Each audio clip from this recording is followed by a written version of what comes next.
আসসালামু আলাইকুম রহমতুল্লাহি ওবরকাতুহু। সম্মানিত দর্শক, দিন যত যাচ্ছে বর্তমান অন্তর্বর্তীকালীন সরকারের যে ভাবমূর্তি, কার্যক্রম এবং ভবিষ্যৎ জটিল থেকে জটিলতর হয়ে যাচ্ছে। দ্বিতীয়ত, দিন যত যাচ্ছে এই আন্দোলনের যে ফসল, এই ফসল সত্যিকারের যারা গৃহস্থ, অর্থাৎ এই আন্দোলন যারা করেছেন ছাত্র এবং জনতা, তাদের যে আশা আকাঙ্ক্ষা, সে আশা আকাঙ্ক্ষার মূলে ছাই দিয়ে এই আন্দোলনের ফসল, যাদের বিরুদ্ধে আন্দোলন করা হয়েছিল, তাদের ঘরে চলে যাওয়ার আশঙ্কা দেখা দিয়েছে। এখানে আমি সম্ভাবনা বললাম না, ইচ্ছে করি কথাটা আশঙ্কার কথা বলছি। এর কারণ হলো, বাংলাদেশের একেবারে খুব বুদ্ধিমান হওয়ার দরকার নেই, খুব অল্প বুদ্ধি যাদের রয়েছে, একেবারে তেলাপোকার মতো যাদের বুদ্ধি রয়েছে, তারাও জানেন যে ডক্টর মোহাম্মদ ইউনূসের সরকার যদি ব্যর্থ হয়, তাহলে এই বাংলার কত মানুষের তকদির ছিন্ন বিচ্ছিন্ন হয়ে যাবে, কত মানুষকে গৃহহারা হতে হবে, এবং পুরো বাংলা একেবারে রীতিমতো দুর্ভিক্ষের কবলে পড়ে যাবে। এতে কোনো সন্দেহ নেই। কারণ হলো, ধরেন আওয়ামী লীগের যারা পালিয়েছে, তারপরে ব্যবসায়ী যারা এখন ব্যবসা বাণিজ্য বাদ দিয়ে একটা খুব খারাপ অবস্থার মধ্যে আছে, তো সব মিলিয়ে এই যে অর্থনীতি একটা মন্দা, সেখানে এখন বিএনপি বলেন, জামাত বলেন, তারা প্রাণান্ত চেষ্টা করছে একটা নতুন ধারা তৈরি করার জন্য। এখন কয়দিন পরে যদি এদেরকেও পালাতে হয় আবার নতুন করে, আবার অন্যদিকে যারা আগে পালিয়ে গেছিল তারা রাতারাতি এসে তাদের সবকিছু আগের মতো ফিরে পাবে না। ফলে কি হলো, পুরো অর্থনীতিতে একটা দুর্ভিক্ষ দেখা একেবারে অনিবার্য হয়ে পড়বে। তো এইরকম একটি বাস্তবতা, এই বাস্তবতায় প্রতিদিনই আমাদের জাতীয় রাজনীতি, আমাদের অর্থনীতি, আমাদের বিপদ বিপত্তি, আমাদের সম্ভাবনা নাই বললেই চলে, এগুলো সবই জটিল থেকে জটিলতর হচ্ছে। আপনি সকালবেলা একটা কথা বললেন যে আপনি জামাতের পক্ষে একটা কথা বললেন সকালে, বিকেলবেলা দেখা গেল সেই কথাটা আপনি জামাতের পক্ষে বলতে পারলেন না। কেন পারলেন না? এই কারণ হলো, জামাতই তার মোটর চেঞ্জ করে ফেলছে। যেমন ধরুন, জামাত আনকন্ডিশনালি এই সরকারকে সাপোর্ট দিয়ে আসছিলেন, জামাতের আমির। কিন্তু এই যে রিসেন্টলি একটা যে বৈঠক হলো, জাতীয় ঐক্যের বৈঠক হলো, তিনি সেই বৈঠকের পর কি হলো, হঠাৎ করে বললেন যে অতি দ্রুত নির্বাচন দিন, যত সম্ভব দ্রুত নির্বাচন দিন। এটা কিন্তু জামাতের আমিরের বলার কথা না। তো কাজেই জামাত সম্পর্কে আপনি যে আগে কথা বলতেন যে তারা সরকারকে অনন্তকাল ক্ষমতায় রাখতে চায়, বা তারা সরকারের মিত্র, দীর্ঘদিন সরকার ক্ষমতায় থাকলে জামাত লাভবান হবে, এখন সেই কথাটা আজকে আপনি বলতে পারবেন না, বিকজ জামাতের আমির তার কথা চেঞ্জ করে ফেলেছেন। বিএনপির একই অবস্থা, তারেক রহমান সাহেব বললেন যে সরকারকে সহযোগিতা করবেন। তারপরে মির্জা ফখরুল সাহেব বললেন যে না, সরকারকে যৌক্তিক সময় দেয়া হবে। এখন তারা যে কথাগুলো বলছেন আগের কথার সম্পূর্ণ ব্যতিক্রম। কাজে আমি এজ এ ক্রিটিক হিসেবে আমি এই বিষয়গুলো নিয়ে যখন আলোচনা করি, সমালোচনা করি কিংবা বিশ্লেষণ করি, তখন আমাকে তো ডে টু ডে বা মানে প্রতিদিনের যে ঘটনা, সেটিকে বিশ্লেষণ করতে হয়। আমি তো একটা জায়গাতে স্থির থাকতে পারছি না। এই কারণে অনেকে হয়তো, যারা দর্শক রয়েছেন, বিশেষ করে যারা তরুণ, একেবারে তরুণ, তারা অনেক সময় বিরক্ত হন যে এই ভদ্রলোক সকালে এক কথা বলে, বিকেলে এক কথা বলে, এরে আজ সকালে মন্ত্রী বানায়, বিকেলের মন্ত্রিত্ব নিয়ে নেয়, আবার একে মানে প্রধানমন্ত্রী বানায়, এরকম নানা রকম। এর কি কোনো কাজ নেই? একে থামাও, এর কি কোনো লোকজন নেই? কেউ হয়তো বলছেন যে আপনার মানসিক ভারসাম্যহীনতা দেখা দিয়েছে, তাড়াতাড়ি যান, কোথাও গিয়ে একটু চিকিৎসা করে আসেন। কেউ হয়তো দেখা যাচ্ছে যে বলছেন যে আমি অনেক সময় অনেকের যে কেটে বলে নেতিবাচক বিষয় নিয়ে আলোচনা করি, এটি অনেক সময় আপনাদের কাছে কারো কাছে অ্যালার্জি বলে মনে হতে পারে। এই জন্য অনেকে আমাকে অ্যালার্জি চিকিৎসা নেওয়ার কথা বলছেন। এবং শীতকালে একটা জিনিস বোঝার চেষ্টা করুন, জনাব এবং জনাবা, সেটা হলো তেল দিতে হবে এবং কোনো একটা দলের সঙ্গে লেগে থাকতে হবে। এটা তো সহজ কাজ। আওয়ামী লীগের যদি 35% জনগোষ্ঠী ধরেন, গড়ে 6 কোটি মানুষ তো আওয়ামী লীগ করছে, তারা তো সারা দিন রাত আওয়ামী লীগের কথা বলছে। আমার তো আওয়ামী লীগের কথা বলার জন্য দরকার নেই, 6 কোটি লোক আছে। বিএনপিও তো অন্তত 5 থেকে 6 কোটি লোক আছে, সমান সমান। যারা বিএনপি বাড়ি কোনো চিন্তা করে না, কোনো কথা বলে না, সেখানে আমার দরকার কি বলেন? জামাতেরও তো না হয় 1 কোটি লোক আছে, এর বাইরে তো জামাতে তারা দুনিয়ার অন্য কোনো কিছু কল্পনা করে না। তো এই যে এতগুলো মানুষ, আমি 3টা দলের কথাই বললাম, এতগুলো মানুষ অর্থাৎ 6 6 12 আর 1 13 কোটি লোক এই 3টা দলের মধ্যে যদি থাকে, তাহলে আমি একা, আমি কি এতটা নির্বোধ যে আমি এই এতগুলো লোকের সেন্টিমেন্ট, চিন্তা চেতনা, অভ্যাস, কাজকর্ম বাদ দিয়ে আমি যে কথাগুলো বলছি, একবার বিএনপির পক্ষে বলছি, একবার বিএনপির বিপক্ষে বলছি, একবার আওয়ামী লীগের পক্ষে বলছি, একবার আওয়ামী লীগের বিপক্ষে বলছি, কারণটা কি? কারণটা কি? কারণটা শুধুমাত্র একটাই কারণ, সেটা হলো আমি যারা আমজনতা, যাদের স্বার্থ নেই, কথা বলার প্ল্যাটফর্ম নেই, তাদের পক্ষে কথা বলার চেষ্টা করছি, কোনো দলের কৃতদাস হয়ে নয়, কোনো দলের কৃতদাস হয়ে নয়।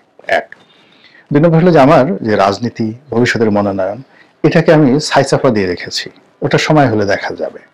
কিন্তু আজকের যে দায়িত্ব এবং কর্তব্য, ভালোকে ভালো বলা, মন্দকে মন্দ বলা। এখন আপনার নিজের ছেলে যদি খুব ভালো কাজ করে, আপনি তো অবশ্যই তাকে প্রশংসা করবেন, কিন্তু সে যদি চুরি করে বসে, আপনি কি সেটা গোপন রাখবেন বলেন? এটা করলে কি পিতা হিসেবে আপনার ভালো হবে? বা আপনার বাবা চোর, কিন্তু সন্তান হিসেবে আপনি সেই চোরের অর্থ নিয়ে দিদারছে ঘুরে বেড়াচ্ছেন, দাড়ি টুপি রাখে, কপালে দাগ পরিয়ে ফেলছেন, কিন্তু বাবা চুরি করে। সন্তান হিসেবে আপনার ফরজ কি? এই অন্যায়গুলো বলা। তো আমাকে আল্লাহ বিবেক দিয়েছেন, বুদ্ধি দিয়েছেন, জ্ঞান দিয়েছেন, সেটা দিয়ে আমি যেটা ভালো, যেটা মন্দ, সেই জিনিসগুলো আপনাদের কাছে প্রকাশ করি।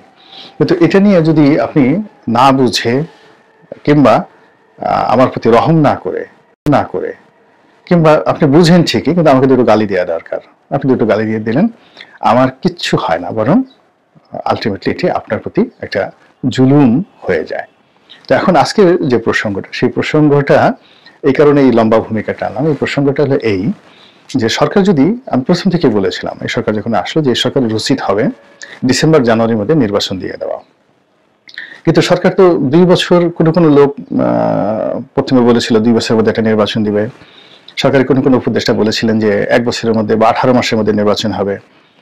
এখন তাদের সেই সকল কথাবার্তায় প্রধান উপদেষ্টা ভারী বিরক্ত হয়েছেন, জনাব ইউনূস।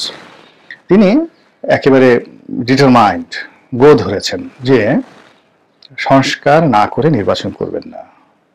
এবং এই একেবারে রিসেন্টলি দেখলাম বিদেশি এক ভদ্রলোক, বিদেশিদের দেখলে তার খুব হাসি পায় ডক্টর মোহাম্মদ ইউনূসের। এমনি বাংলাদেশের কোনো লোকের সাথে বসলে যে এতগুলো মিটিং টিটিং হয়েছে, তিনি হাসেন না, হাসেনি। কিন্তু দেখলাম যে বিদেশি, সম্ভবত ফেসবুকের বা অন্য কোনো একটা প্রতিষ্ঠানের কোনো বড় কর্তা তার সঙ্গে দেখা করতে এসেছেন, এবং সেখানে তিনি যে হাসি দিয়েছেন, তার যে একটা সবচেয়ে উজ্জ্বলতার হাসি, সেই উজ্জ্বলতা হাসির একটা কার্বন কপি, যেটা আমার মনে হয় উপদেষ্টা হওয়ার পর এমন হাসি তিনি কখনো দেননি। নর্মালি তিনি বিদেশিদের সঙ্গেই স্বাচ্ছন্দ্য বোধ করেন, ইংরেজিতে কথা বলতে স্বাচ্ছন্দ্য বোধ করেন, হাত ঝুলিয়ে ঝুলিয়ে কথা বলতে স্বাচ্ছন্দ্য বোধ করেন। অ্যাজ এ টিচার হিসেবে ডায়াস তার খুব পছন্দ, মঞ্চে তিনি বসবেন, কথা বলবেন, বাকি সবাই শুনবেন এবং মাথা নোয়াবেন, এটা তার খুব পছন্দ। তো যাই হোক, এখন সেই ডক্টর মোহাম্মদ ইউনূস সর্বশেষ হাসতে হাসতে মনের আনন্দে যে কথাটি বলছেন যে যথাযোগ্য এবং প্রয়োজনীয় যে সংস্কার রয়েছে, সেই সংস্কার করেই তারপরে নির্বাচনের হবে। এখন এই যে সংস্কার, এটি একটা অনিশ্চিত বিষয়, অনির্ধারিত বিষয় এবং বিস্তৃত একটা বিষয়। এতে কতদিন লাগবে, কত সময় লাগবে, একমাত্র আল্লাহ জানেন, তিনিও জানেন না। এখন যেখানে আমরা প্রতিদিনই নিত্য নতুন বিপদের মধ্যে পড়ছি, আমাদের অর্থনৈতিক সমস্যা বাড়ছে, সরকারের কোনো সফলতা দ্বারা আমরা স্বস্তিতে নেই, কোনো সফলতা দ্বারা আমরা স্বস্তিতে নেই। তো সেক্ষেত্রে এখন কি করব? সেক্ষেত্রে আমরা এই যে ভদ্রলোক যেটা বললেন যে সংস্কারের পরে নির্বাচন হবে, সেই নির্বাচনের জন্য আমরা কি অনন্তকাল অপেক্ষা করব? আপনি করতে পারেন, কিন্তু রাজনৈতিক দলগুলো সেটা করবে না এই কারণে যে দিন যত যাচ্ছে ততই বিএনপি এবং জামাতের যে রাজনৈতিক সুফল এবং তকদির, এটি ক্রমশ যাকে বলে ঘোলাটে হওয়া শুরু করেছে। আর দিন যত যাচ্ছে ততই স্বৈরাচারের পায়ের আওয়াজ পাওয়া যাচ্ছে, তাদের কণ্ঠধ্বনি ক্রমশ যাকে বলা হয় বুলান্ত হচ্ছে। তারা এখন ভিডিও ফুটেজ দিচ্ছে না, তারা অডিওতে, আগে টেলিফোনে কথা বলতেন, লিক করতেন, এখন তারা আমেরিকাতে কথা বলছেন, লন্ডনে কথা বলছেন, এবং বিশাল এবং একেবারে রিসেন্ট শেখ হাসিনা লন্ডনে তার নেতাকর্মীদের সঙ্গে যে কথাবার্তা বলেছেন, আপনার মনে হবে যে তিনি গণভবনে বসে কথা বলছেন এবং বাংলাদেশের প্রধানমন্ত্রী হিসেবে তিনি কথা বলছেন, এবং তার যে সাহস, তার শক্তি, তার যে আত্মবিশ্বাস একটুও চির ধরেনি। তিনি আগের মতো হুমকি দিচ্ছেন, আগের মতো ডক্টর মোহাম্মদ ইউনূসকে বিচার করতে চাচ্ছেন ইত্যাদি আরো অনেক কিছু। আর যেটি হচ্ছে সেটি হলো যে ওনার যে রাজনৈতিক সহযোগী, সেই রাজনৈতিক সহযোগী হলো জাতীয় পার্টি। এখন জাতীয় পার্টি প্রথম কয়েকদিন চুপচাপ থেকেছে, এখন তারাও মাঠে নেমেছে। তারা অভিযোগ করছেন কেন তাদেরকে ডাকা হলো না। দ্বিতীয়ত, এই নির্বাচনে জাতীয় পার্টিকে বাদ দিয়ে কোনো নির্বাচন হবে না, এই ধরনের কথাবার্তা জাতীয় পার্টি বলছে। আর আওয়ামী লীগ তো কোনো কথা বলার দরকার নেই। মূল ব্যাপার হলো নির্বাচন মিন্স আওয়ামী লীগ, সেখানে তারা আসবেই, যে কোনো ফর্মে যে কোনো মূল্যে তারা নির্বাচনে আসবেই। নির্বাচন থেকে আওয়ামী লীগকে আপনি বাদ দিতে পারবেন না। এর কারণ হলো তাদের একটা বিশ্বাস যে মাঠ তারা যেভাবে সাজিয়ে গেছেন, তাদের হাতে যে টাকা আছে এবং তাদের যে বিদেশি শক্তি আছে, এই সব মিলিয়ে নির্বাচনের মাঠে সরকার যেই থাকুক না কেন, ইউনূস থাকুক আর অন্য যে কোনো থাকুক, কিংবা আসিফ নজরুল যদি ভবিষ্যতে প্রধান উপদেষ্টা হন, তিনি যেই থাকুক না কেন, আওয়ামী লীগের এই শক্তিমত্তাকে অস্বীকার করতে পারবে না। এই বিশ্বাস শেখ হাসিনার বক্তব্যে কিন্তু ফুটে উঠেছে।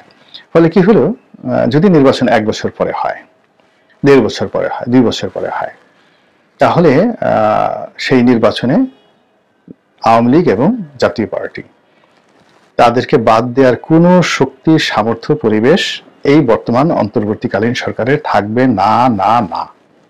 এক, দুই নম্বরে আওয়ামী লীগকে নিষিদ্ধ করবেন, ওটা করবেন, ওটা করবেন, এটা করবেন। ওটা আপনি দেখেন পাকিস্তান তো অনেক কিছু করেছে ইমরান খানের বিরুদ্ধে, কিন্তু সেটা হয় না। রাজনৈতিক দল আসলে নিষিদ্ধ করা যায় না। জামাতকে আওয়ামী লীগ নিষিদ্ধ করেছিল, বঙ্গবন্ধু নিষিদ্ধ করেছিল, কিন্তু আলটিমেটলি সেটা টেকানো যায়নি। তো এই যে এখনো যে ধরেন যে জনজোয়ার আছে এবং আওয়ামী লীগের বিরুদ্ধে এখন যে ঐক্যমত আছে, ভারত বিরোধী যে মনোভাবটা প্রকট অবস্থায় আছে, তো সেক্ষেত্রে যদি ইভেন মার্চ মাসেও নির্বাচন হয়ে যায়, এপ্রিল মাসেও যদি নির্বাচন হয়ে যায়, মাঠে আওয়ামী লীগের লোকজন দাঁড়াতে পারবে না। কিন্তু যদি 2026 সনের এপ্রিল মাসে নির্বাচন হয়, সেক্ষেত্রে আওয়ামী লীগকে বাদ দিয়ে নির্বাচন কমিশন নির্বাচনের শিডিউলই ঘোষণা করতে পারবে না। তো এই যে একটা জটিল থেকে জটিলতার অবস্থার মধ্যে আমরা যাচ্ছি, তো সেখানে রাজনৈতিক দল, যারা স্টেক হোল্ডার, যারা ভোটার, তারা আতঙ্কগ্রস্ত, যারা সাধারণ মানুষ তারা বিভ্রান্ত, কিন্তু অন্যদিকে যারা এই সংস্কার করবেন, তারপরে এই অন্তর্বর্তীকালীন সরকারের উপদেষ্টা বা প্রধান উপদেষ্টা হয়েছেন, তারা সমন্বয়ক যারা আছেন, যারা ক্ষমতার স্বাদ পেয়েছেন, তারা এই ক্ষমতাটাকে প্রলম্বিত করার জন্য যে ম্যাটিকুলাস ফর্মুলা দরকার, সেই ম্যাটিকুলাস ফর্মুলা তারা অনুসরণ না করে তারা ঠিক সেই 111 সরকারের মতো যে সকল কর্মকাণ্ড করার চেষ্টা করছেন, তাতে করে তাদের যে রাজনৈতিক ভবিষ্যৎ, সেই ভবিষ্যৎ এবং তাদের যে শাসনতান্ত্রিক ভবিষ্যৎ এবং নিজেদের ব্যক্তিগত এবং সামাজিক যে ভবিষ্যতের সবকিছুই ঝুঁকির মধ্যে পড়ে যাচ্ছে। আল্লাহ আমাদের সবাইকে হেদায়েত দান করুন এবং হেফাজত করুন। আসসালামু আলাইকুম ওয়া রাহমাতুল্লাহি ওয়া বারাকাতুহু।